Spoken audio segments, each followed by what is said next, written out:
Selamat datang di channel Alur Donghua. Sebelum menonton, silahkan subscribe, biar Mimin tambah semangat update-nya. Setelah itu dikatakan, percakapan mereka berakhir dengan ekspresi cemberut, mereka dengan cepat terbang menuruni Gunung Sage.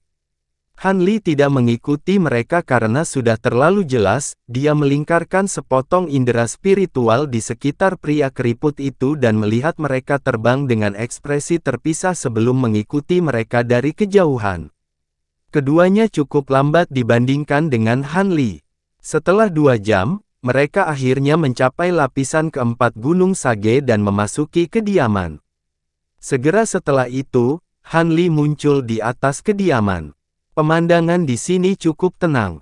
Selain beberapa tempat tinggal serupa lainnya di kejauhan, ada juga hutan bambu hijau kecil di dekatnya.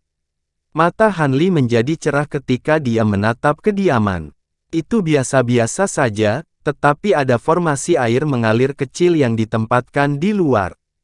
Meskipun itu akan terbukti tidak banyak berguna terhadap pembudidaya manapun yang benar-benar ingin mengganggu, itu akan memungkinkan peringatan dini. Namun, mantra formasi tidak banyak berguna melawan Han Li, seorang pembudidaya formasi inti yang memiliki pemahaman terhadap mantra formasi. Han Li memiliki keyakinan penuh bahwa dia bisa menyelinap masuk tanpa memberitahu pemiliknya. Sebenarnya, itulah yang dia rencanakan. Tangannya membentuk gerakan mantra sebelum sosoknya terdistorsi, menghilang dalam kabut cahaya biru. Tidak lama kemudian, Han Li muncul kembali di halaman tanpa suara. Karena kekuatan sihirnya telah benar-benar tertahan dari peredaran, tidak mungkin seorang kultivator formasi inti dapat mendeteksi Han Li, apalagi seorang kultivator pendirian yayasan. Alasan mengapa Han Li sangat berhati-hati adalah karena dia takut ada pembudidaya formasi inti di sini. Jika bukan karena itu, dia hanya akan menggunakan teknik penyembunyian yang umum. Han Li berdiri di tengah halaman dan perlahan melepaskan indera spiritualnya di sekelilingnya, menyelimuti seluruh halaman. Setelah itu, sedikit kejutan muncul di wajahnya saat dia menatap ke arah samping. Dia jelas merasa bahwa kamar lain kosong. Hanya ruangan di samping yang memiliki pembudidaya, 7 tepatnya. 7 pembudidaya terdiri dari 5 pria dan 2 wanita, pria keriput dan pria parubaya berkulit gelap ada di antara mereka. Orang yang memiliki kultivasi tertinggi adalah pria berhidung bengkok besar, berjubah bordir yang memiliki tatapan bersemangat. Selain hidungnya, dia memiliki penampilan yang megah dan mengesankan. Dia telah berkembang ke puncak pendirian yayasan yang terlambat dan telah memasuki tahap inti palsu. Dia sudah pada titik di mana dia harus menjalani persiapan untuk formasi inti. Adapun sisanya, mereka berada di tahap pertengahan pendirian yayasan. Ini sudah diduga. Seseorang harus membutuhkan kultivasi itu setidaknya jika mereka ingin pergi ke laut bintang luar. Namun, mungkin karena apa yang telah mereka diskusikan sebelumnya, mereka semua terdiam dengan ekspresi cemberut. Tidak ada sepatah kata pun yang diucapkan di ruangan itu. Han Li tidak sabar. Dia yakin bahwa obrolan mereka berikutnya pasti akan memberinya beberapa informasi berguna dan membawanya lebih dekat untuk dapat menyusun rencana. Setelah beberapa waktu, seorang wanita parubaya kehilangan kesabarannya dan dengan cemas berkata, "Saudara Yi, rekan Daois Huang telah membawa kembali kabar bahwa mereka menginginkan 5.000 batu roh per orang sebelum mengizinkan kami untuk berteleportasi ke laut bintang luar. Dalam hal ini, kami akan cukup dibebaskan dari tugas kami ke Istana Bintang setelah menyerahkan batu roh. Apa yang saudara Yi pikirkan? Lagi pula, begitu pertempuran terjadi, sudah terlambat untuk pergi." Wanita parubaya berkulit pucat yang duduk di sampingnya cemberut dan berbicara dengan nada bermusuhan, "Nyonya Liu, dari nada bicaramu, kamu tampaknya cukup rela melepaskan batu rohmu. Tetapi apakah Anda tidak berpikir bahwa rekan-rekan Taois Anda tidak dapat dengan santai menghabiskan jumlah seperti itu? Suami saya dan saya tidak akan dapat menghasilkan jumlah itu bahkan dengan semua harta milik kami. Mungkinkah rekan Daois ingin pergi sendiri? Ketika wanita lain mendengarnya, dia mengungkapkan sedikit kekesalan dan bertanya, kapan saya mengatakan bahwa saya akan pergi sendiri?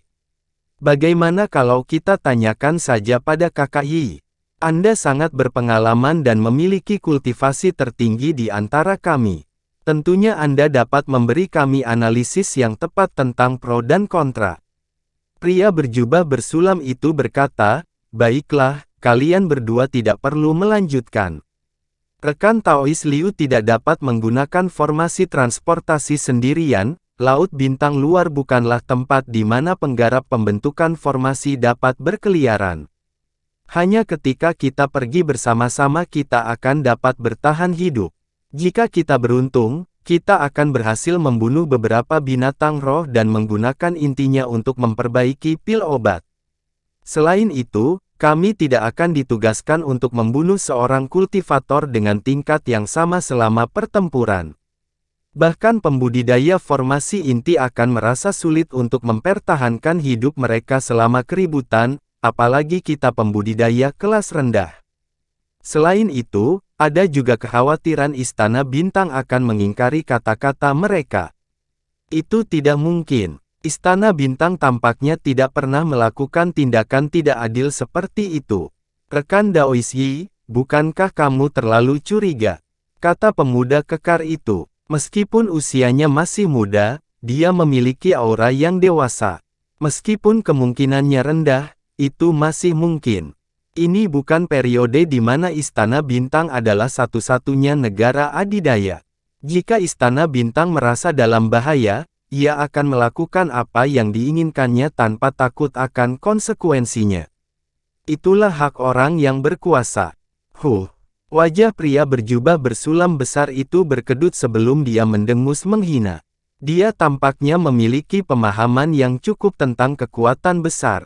Setelah itu dikatakan, semua orang di ruangan itu tetap diam saat mereka tenggelam dalam pikiran. Pria besar itu kemudian perlahan melanjutkan, oleh karena itu, pilihan optimal adalah menggunakan batu roh untuk melestarikan hidup kita. Jika kita benar-benar berpartisipasi dalam pertempuran, sangat mungkin kita semua akan binasa. Dan bahkan jika beberapa dari kita bertahan hidup dan menuju ke Laut Bintang Luar, kelangsungan hidup tidak mungkin terjadi karena kurangnya kekuatan. Itu hanya akan menjadi jalan lain menuju bencana. Namun, harganya begitu banyak batu roh. Ketika pria parubaya berkulit gelap itu berbicara dengan ekspresi tertekan, pembudidaya jubah bersulam itu memotongnya dengan ekspresi dingin, apa gunanya batu roh jika kamu mati? Selain itu, kami akan dapat menebus kerugian kami dengan memburu beberapa binatang iblis kelas tinggi di Laut Bintang Luar. Yang paling penting saat ini adalah menggunakan formasi transportasi. Kultivator berkulit gelap itu tampak sangat takut pada pria besar itu dan langsung terdiam mendengar tegurannya. Adapun kekurangan batu roh, keluarkan sebanyak yang kamu bisa. Mari kita lihat apakah mereka akan fleksibel atau tidak.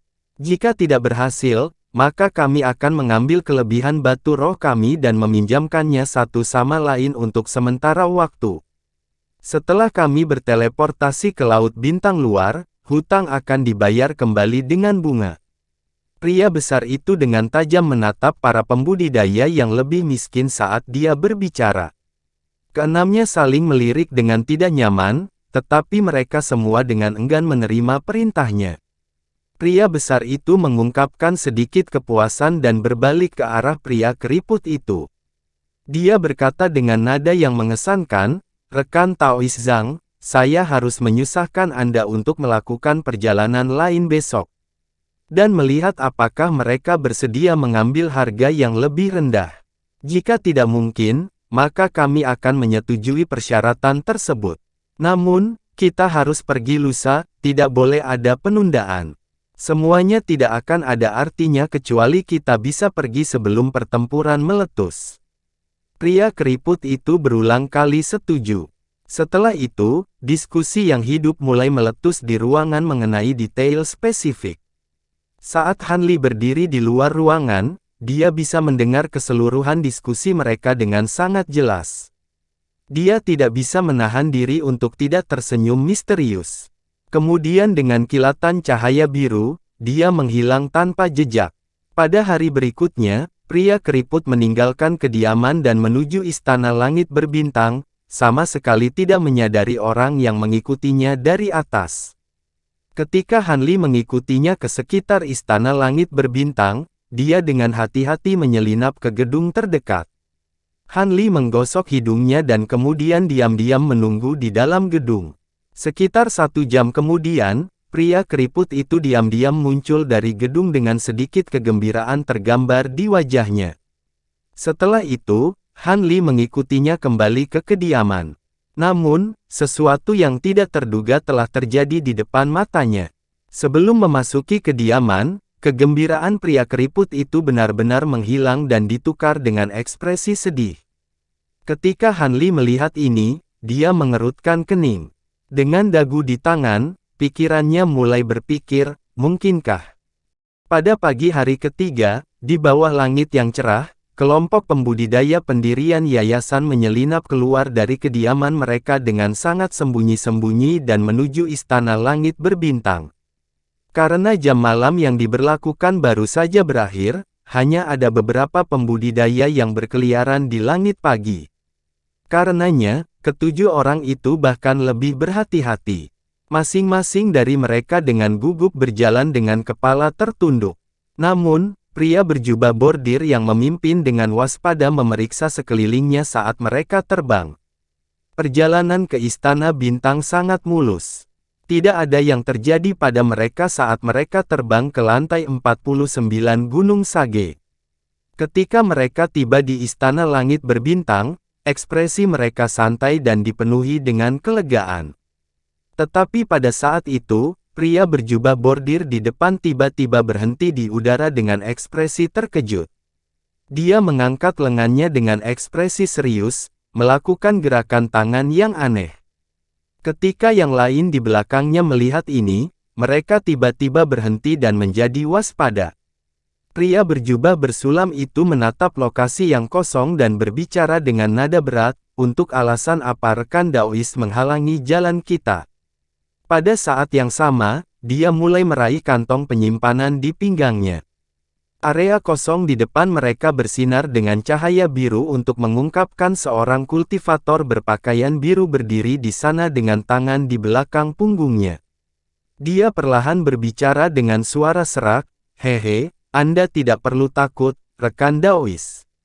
Meskipun aku sudah menunggu hanya untukmu, maksudku tidak ada salahnya.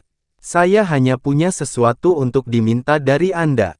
Rombongan itu dengan jelas merasakan kultivasinya, mereka dipenuhi dengan alarm dan melonjak dengan kewaspadaan. Pria itu juga seorang pembudidaya pendirian Yayasan Puncak pada tahap inti palsu.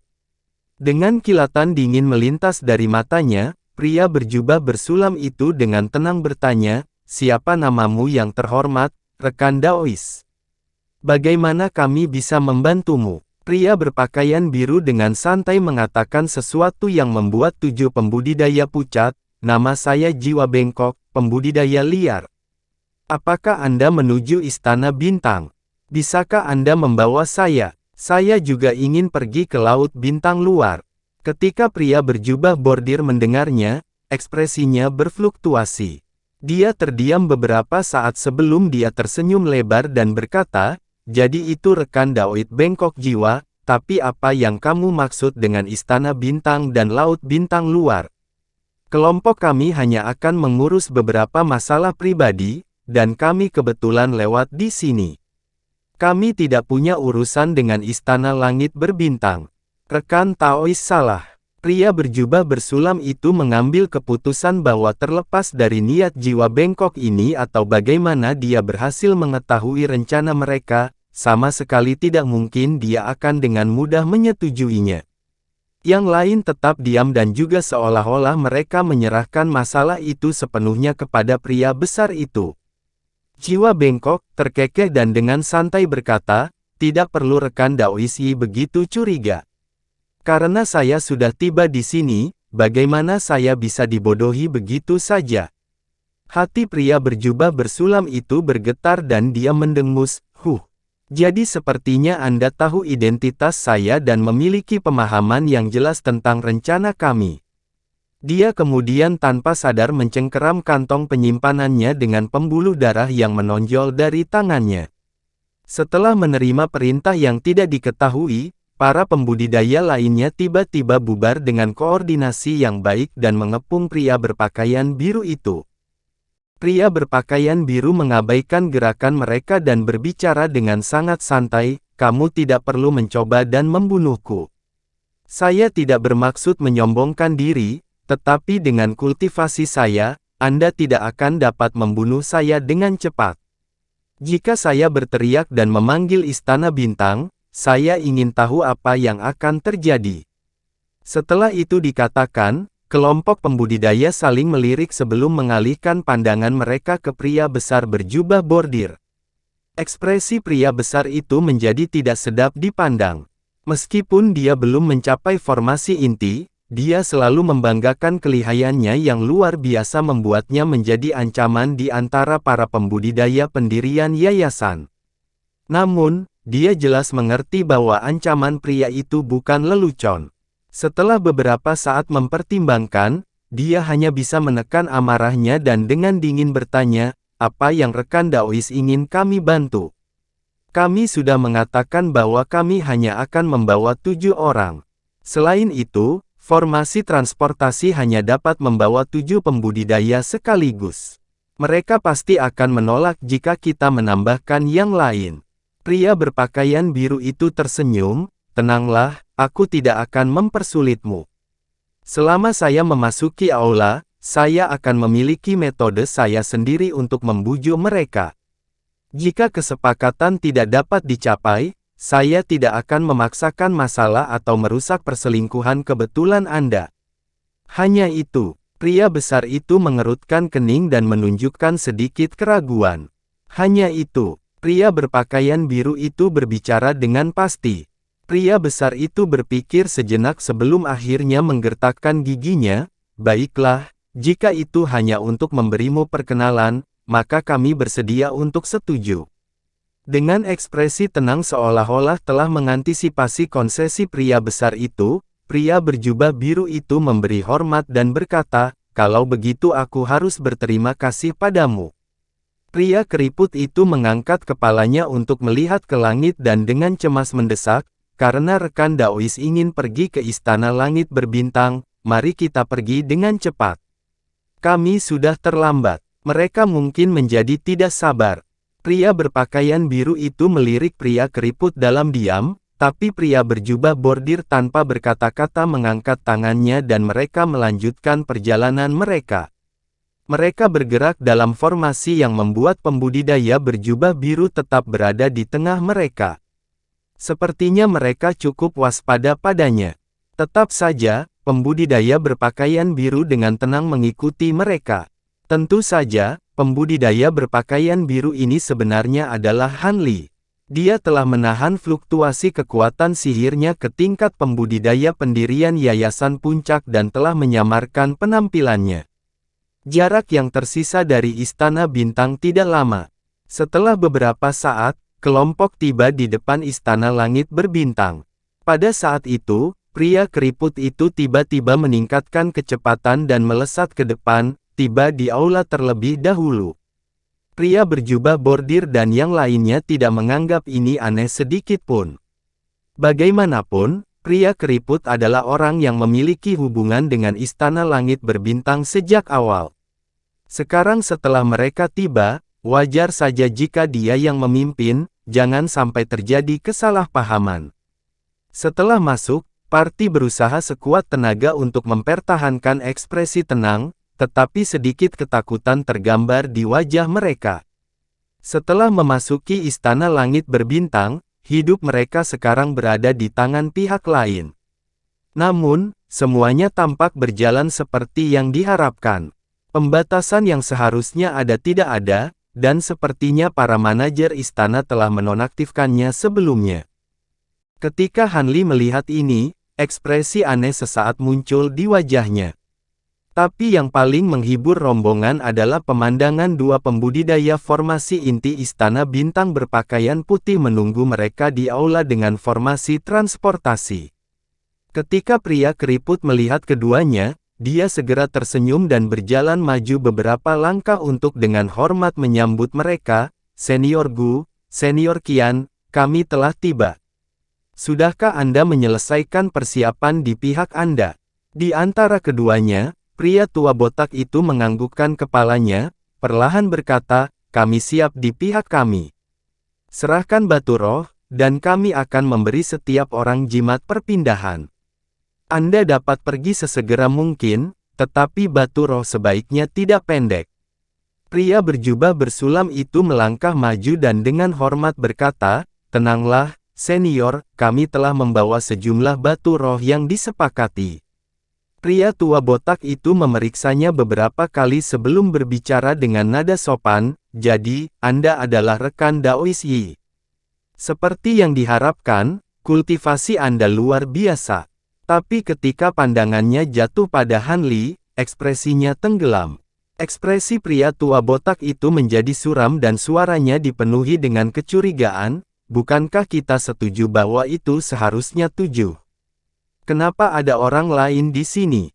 Rekan Daois ini juga tampaknya berada pada tahap inti palsu. "Bolehkah saya tahu siapa Anda?" Dia, pria berjubah bersulam itu tersenyum pahit, ingin memberikan penjelasan.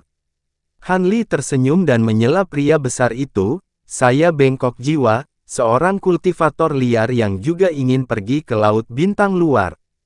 Saya pernah mendengar bahwa rekan Daois Yi dan yang lainnya memiliki koneksi, dan memilih untuk dengan sengaja mencari mereka. Saya harap kalian berdua senior tidak tersinggung. Jika para senior ini bersedia mengakomodasi saya bersedia membayar 2 kali lipat tarif mereka untuk penggunaan formasi transportasi." Double. Pria tua botak itu terkejut sesaat sebelum menoleh untuk melihat pembudidaya setengah baya ilmiah di sisinya. Pria parubaya itu mengerutkan kening dan perlahan berkata, "Bahkan jika Anda membayar 2 kali lipat, jumlah orang terbesar yang dapat dikirim dalam satu teleportasi adalah 7. Kami juga hanya bisa menggunakan formasi transportasi 1 kali, jadi tidak mungkin membiarkan teleportasi untuk Anda gunakan sendiri. Kalau tidak, akan sulit untuk menyembunyikan aktivitas kita dari eselon atas."